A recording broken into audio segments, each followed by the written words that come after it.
नमस्कार दोस्तों, mind spark motivational channel पर आपका स्वागत है। आज की वीडियो में लॉस और मौसे से संबंधित 10 महत्वपूर्ण प्रश्नों को मैं शामिल करने जा रहा हूँ। ये वीडियो आपके लिए काफ़ी महत्वपूर्ण होने वाली है। आप जिस भी परीक्षा की तैयारी करने जा रहे हैं उन परीक्षाओं में इस प्रकार के प्रश्न काफ़ी बार पूछे जाते हैं। स्पेशली जो सीरीज बन रही है उसी टाइप को लेकर के बन रही है। तो आज की वीडियो का पहला प्रश्न है, वह छोटी से छोटी संख्या जो 42, 98 और 37 से भाग हो जाती है। यानी ऐसा नंबर ज्ञात करना है जिसमें 42 से 42 से 98 से और 70 से पूरी बार भाग चला जाए। ऑप्शन आपके सामने दिए हुए हैं। जब भी इस प्रकार का प्रश्न होता है, छोटी से छोटी संख्या पहचान है, छोटी से छोटी संख्या ज्ञात करनी हो और आंसर मैं आपको दी हुई संख्याओं से बड़े दिए आंसर निकल रहे हों, ऑप्शन निकल रहे हो, तो आप समझ लेना कि उसमें आपको लॉस निकालना है। तो ऐसी स्थिति में क्या करेंगे हम, 42, 98 और 37 इनका क्या निकालेंगे, हम लॉसो निकालेंगे। तो ये होगा 42, 98 और 70, इसका LCM हमें ज्ञात करना है।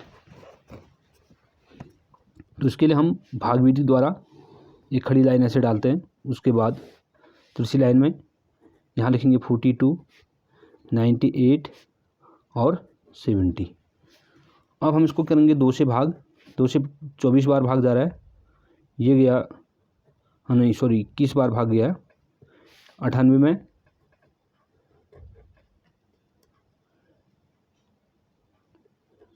49 टाइम और 70 में 35, 2 से भाग, यहाँ पर भाग पर लिखते हैं।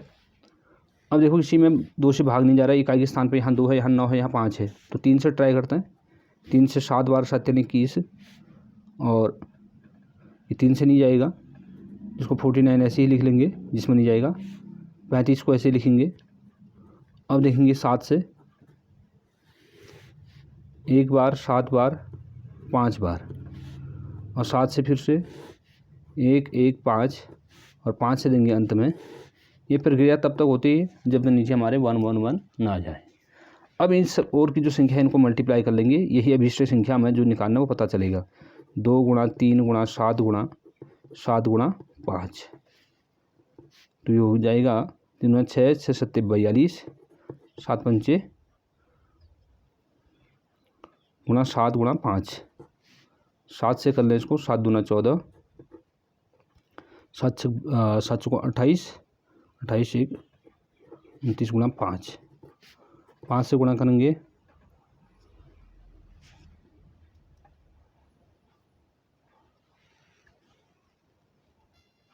ये जाएगा 4 5 20, 45 2 47, यहाँ जाएगा 14। यानी ऑप्शन नंबर 1 इसका राइट आंसर है।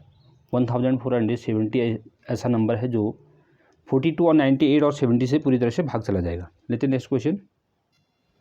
यहाँ पर दे रखा है 3 घंटियाँ क्रमशः 12, 15 और 18 मिनट के अंतराल में बजती हैं। यदि वे प्रातः 9 बजे एक साथ बजी तो फिर एक साथ कब बजेंगी। अर्थात हमें ऐसी संख्या ज्ञात करना है जिसमें 12, 15 और 18 से पूरी बार भाग जाए, यानी इनका LCM। जो LCM निकलेगा मिनटों में, उसको हम घंटे में बदल करके 9 से आगे जोड़ देंगे, उतनी बार में एक साथ फिर से बजेंगी। तो क्या करेंगे हम, 12,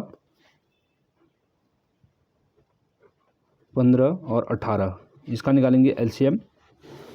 2 से भाग दे देंगे 6 बार, 15 यह नहीं जाएगा, 9 बार, फिर 2 से 3, 15, 9, फिर से दे देंगे 3 से 1, 5, 5 15 में 5 बार जाएगा 3 से, और यह जाएगा 3 बार, और 3 से 1, 5, 1 और 5 से 1, 1, 1। तो उसको गुणा करेंगे तो LCM आ जाएगा 2 गुणा 2 गुणा 3 गुणा 3 गुणा 5, 2 दूना 4, 3 12, 12 3 36 गुणा 5, 36, 15, 3 18, यानी 180 मिनट जो है 12, 15 और 18 से पूरी बार भाग जाएगा। यानी 9 बजे के बाद 180 मिनट के बाद पुनः जो घंटियाँ हैं, जो पहला घंटी बार बार मिनट के अंतराल में बज रही है, दूसरी घंटी 15 मिनट के अंतराल में बज रही है, तीसरी वाली जो घंटी है 18 मिनट के अंतराल में बज रही है, तो 9 बजे से एक साथ प्रारंभ हो रही है। उसके बाद आगे 180 मिनट बाद एक साथ पुनः ये घंटियाँ बजेंगी। अब 180 मिनट, क्योंकि मिनट में थे, इसको घंटे में बदलेंगे तो 180/60 यानी 3 घंटे बाद। अब पहले कितने बजे बजी थी? 9 बजे।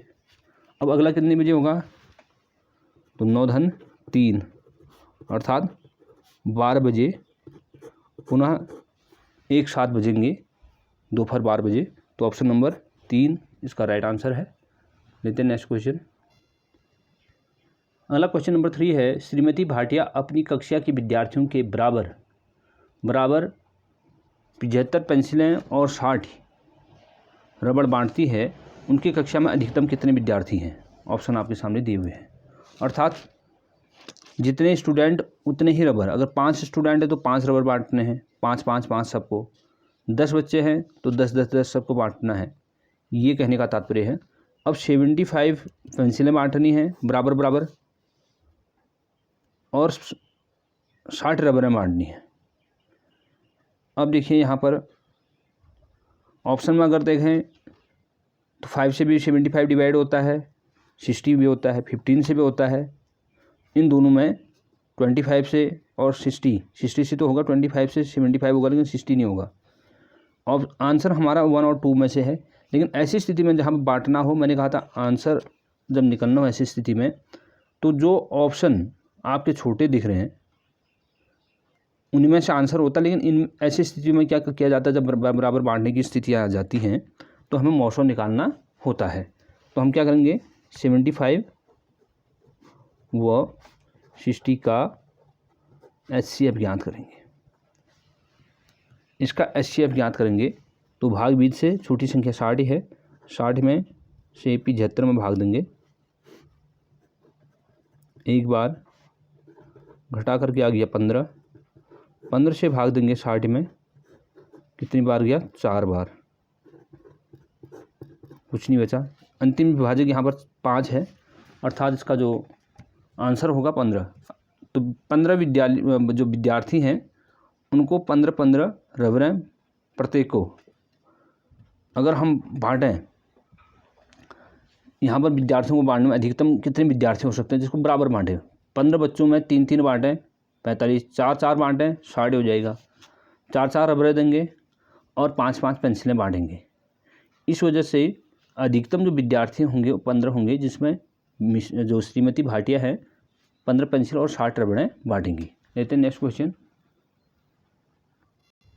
अगला क्वेश्चन है, छोटी सी छोटी संख्या जो 15, 25 और 30 से विभाजित हो जाती हैं वो है। ऑप्शन आपके सामने दिए हुए हैं। अब यहाँ पर हमें छोटी सी छोटी संख्या निकालनी है, दी हुई संख्या हमारी छोटी में और आंसर हमारे जो ऑप्शन है वो बड़े में है, तो उससे हमें एलसीएम निकालना होगा। ऐसी स्थितियों में जब ये संख्याएं पूरी तरह से दूसरी को विभाजित करती तो एलसीएम निकाली जाती हैं। जब ये कहा जाता है कि ऐसी संख्या जो इनको पूरी तरह से विभाजित करे तब एचसीएफ निकाला जाता है। भाग हमें इनसे देना है, 15 से, 25 से और 30 से। तो क्या होगा, ऐसे में इनका एलसीएम निकालेंगे। यहाँ लिखेंगे 15, 25 और 30। 5 से 3 टाइम, 5 से 5 टाइम, 5 से 6 टाइम, फिर से 5 से लिखते हैं 3, 1, 6, फिर 3 से लेंगे एक बार, यहाँ 2 बार, फिर 2 से। तो हमारा एलसीएम निकलेगा इसमें 5 गुणा 5 गुणा 3 गुणा 2, 25 गुणा 6, 25 6 का 150, 150। ऑप्शन नंबर 3 इसका राइट आंसर है। तो ध्यान रखना, जब भी ऑप्शन देख करके भी पता चल जाएगा कि आपको एलसीएम निकालना है कि एचसीएफ निकालना है। कंडीशन पढ़ करके आप आसानी से निकाल सकते हैं। तो फ्रेंड्स, इस प्रकार के क्वेश्चन हैं तो हल्के, लेकिन कई बार एग्जामों में जरूर आते हैं। एलसीएम वाले चैप्टर से एक नए क्वेश्चन जरूर पूछा जाता है। नेक्स्ट है क्वेश्चन नंबर 5। 32, 64 और 128 का लॉसो ज्ञात करना है। एलसीएम ज्ञात करना है तो यहाँ तो सीधे ही बता रखा, हम सीधे भाग विधि से इसका एलसीएम निकालेंगे। 32, 64, 128।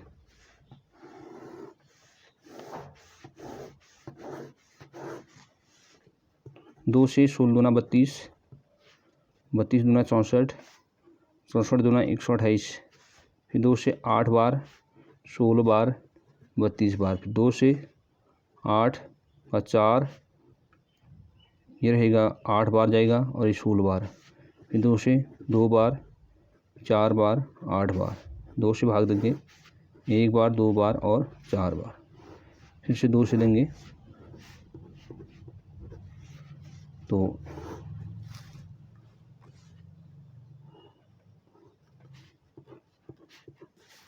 एलसीएम हो जाएगा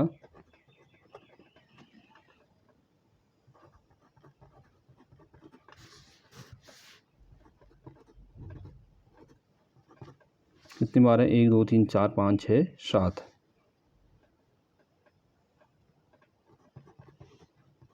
2 दूना 4 दूना 8 दूना 16 दूना 32 दूना 64 दूना 128। तो इसका जो एलसीएम होगा 128 होगा। Option number 2। लेते हैं नेक्स्ट क्वेश्चन।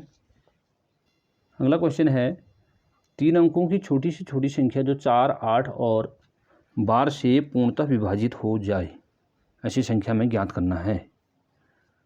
अब 3 अंकों की संख्या निकालनी है और वो भी जो 4, 8 और 12 से पूरी तरह से विभाजित हो।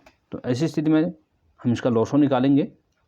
लॉसो निकालने के बाद देखेंगे कि उसका जो मल्टीपल होगा, उसका जो गुणज होगा दी हुई संख्याओं में होगा। तो सबसे पहले हम इसका एलसीएम निकालते हैं। तो यहाँ पर हम 4, 8 और 12 का एलसीएम ज्ञात करेंगे। 2 से डिवाइड करेंगे 4 को 2 टाइम, 8 आ जाएगा 4 टाइम, ये आएगा 6 टाइम, और 2 से फिर से भाग दें 1, 2 और 3, फिर 2 से 1, 1, 3 और 3 से भाग देने के बाद शेषफल कुछ नहीं रहेगा, लेकिन एक बार भाग जाएगा। इस प्रकार से इस प्रकार की जो संख्याएं हैं उनको आपस में मल्टीप्लाई करेंगे तो आएगा 2 दूना 4 दूना 8, 8 3 24।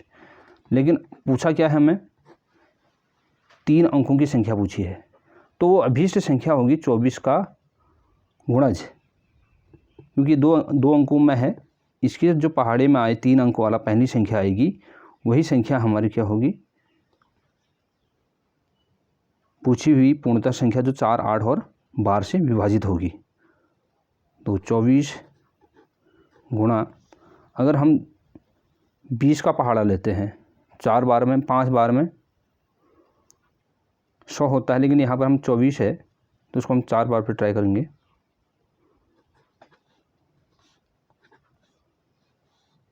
$96 आ रहा है, लेकिन ये यहाँ पर भी 2 अंक आ रहे हैं, तो हम अगली बार ट्राई करेंगे 5 से।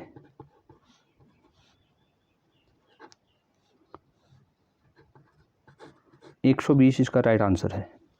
तो 3 अंकों की वो छोटी सी छोटी संख्या जो 4, 8 और 12 से पूर्णतः विभाजित होगी वो 120 होगी। तो इस प्रकार के जो भी प्रश्न परीक्षाओं में पूछे जाते हैं उसके लिए सबसे पहले हम एलसीएम निकालते हैं। एलसीएम निकालने के बाद अगर अंक हमारा 2 अंकों में पूछा है तो वही होगी जो एलसीएम निकली होगी। अगर 3 अंकों में पूछी हो तो उसके लिए फिर उसका गुणज ज्ञात करते हैं जो 3 अंकों से प्रारंभ होती है। तो इस प्रकार से इसका आंसर होगा ऑप्शन नंबर 2। लेते हैं नेक्स्ट क्वेश्चन। फ्रेंड्स, अगला क्वेश्चन है क्वेश्चन नंबर 7, जिसमें डायरेक्ट मौसो पूछा है, एचसीएफ पूछा है। तो 18, 30 और 42 का मौसो ज्ञात करना है, तो ऑप्शन दिए हुए हैं। तो ऐसी स्थिति में क्या करेंगे, हम जो सबसे छोटी संख्या है उससे बड़ी वाली संख्या में भाग देंगे। 18 से 30 में 1 बार, घटाने के बाद बार, अब नहीं जाएगा, अब इसी बार से भाग देंगे बची हुई संख्या 42 में। 3 बार में 36, घटा करके 6, फिर 6 से बार में भाग दे देंगे। ये विधि आपको आती है, भाग वाली विधि है, 2 बार। अब शेषफल 0। तो अंतिम विभाजक यहाँ पर 6 है, तो वो संख्या 6 होगी, जिससे 18, 30 और 42 पूरी तरह से विभाजित होगा।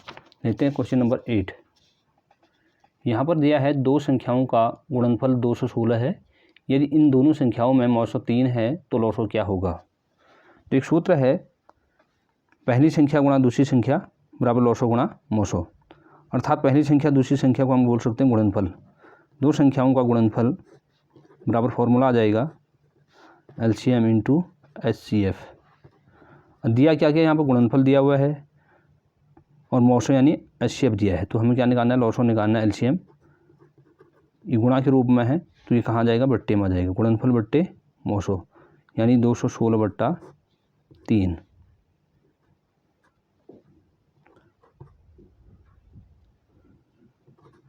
तो 72 इसका आंसर है, ऑप्शन नंबर 4। अगला क्वेश्चन है क्वेश्चन नंबर 9। वह छोटी से छोटी पूर्ण वर्ग संख्या निकालिए जो 6, 8, 15 और 24 से पूरी बार बढ़ जाए। कभी कभी ऐसे भी क्वेश्चन होते हैं जहां हमें ऑप्शन देखने से ही सीधे आंसर मिल जाता है, लेकिन यहाँ पर भी क्वेश्चन में इसी प्रकार की ट्रिक दिखने में मिल रही है। अगर आप देखें यहाँ पर पूछा गया पूर्ण वर्ग संख्या, तो पूर्ण वर्ग संख्या इसमें 3500, 3600, 3700 और 3800 में 3600 पूर्ण वर्ग होता है। वैसे दो संख्याओं का अगर हम 2 शून्य पीछे किसी संख्या के होते हैं, उसके बाद जो अंक बचते हैं अगर वो पूर्ण वर्ग में है तो दी हुई संख्या भी पूर्ण वर्ग में होती है। जैसे 35, 36, अगर 2 शून्य को थोड़ी देर के लिए इग्नोर कर दें तो 36 जो है 6 का पूर्ण वर्ग है, बाकी जो संख्याएं बचती हैं पूर्ण वर्ग नहीं है। तो इस प्रकार से 3600 यानी 3600 पूर्ण वर्ग होगा जो 6, 8, 15 और 24 से पूरी बार भाग लग जाए। नहीं तो हम क्या करेंगे, इनका एलसीएम निकालेंगे। एलसीएम निकालने के बाद अगर ये पूरी बार 3600 आता है ठीक है, नहीं तो क्या निकलेंगे, उसका मल्टीपल ज्ञात करेंगे, गुणनफल उसका गुणज ज्ञात करेंगे, उस गुणज के अंतर्गत 3600 आएगा। तो लेते हैं नेक्स्ट क्वेश्चन। अगला क्वेश्चन है घात रूप में है। यहाँ पर दे रखा है, इस प्रश्न में घात रूप में दे रखे हैं 25 की घात 3, 25 की घात 5 और 25 की घात 7 का लॉसो क्या होगा।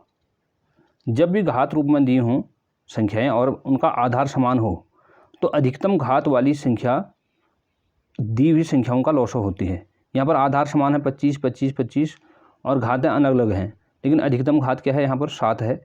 तो 25 की घात 7 दी हुई तीनों संख्याओं का अभीष्ट लॉसो होगा।